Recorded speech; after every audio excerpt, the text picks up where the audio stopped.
বর্তমান বিশ্বের সবচেয়ে বড় এবং 1 নম্বর মুসলমান নির্যাতনকারী দেশ হচ্ছে ভারত। ভারতে প্রতিনিয়ত মুসলমানদের উপর অত্যাচার নির্যাতন করা হচ্ছে।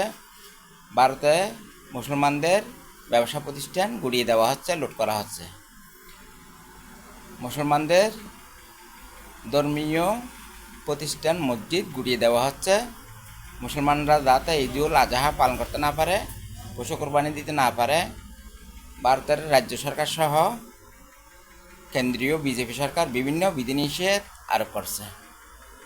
আমি বাংলাদেশ সহ বিশ্বের বিভিন্ন মুসলমান দেশের সরকার প্রধানদের উদ্দেশ্যে বলবো, আপনারা ভারতের এই অত্যাচার নির্যাতনের তীব্র নিন্দা এবং প্রতিবাদ করুন এবং ভারতকে বয়কট করুন।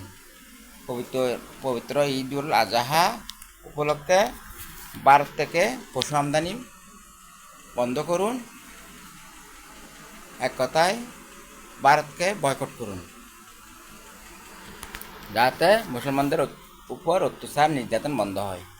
আপনারা যদি আমার সাথে একমত পোষণ করেন তাহলে একটি লাইক, একটি শেয়ারের মাধ্যমে কমেন্টে জানান। ওয়া মা তৌফিক ইল্লা বিল্লাহ।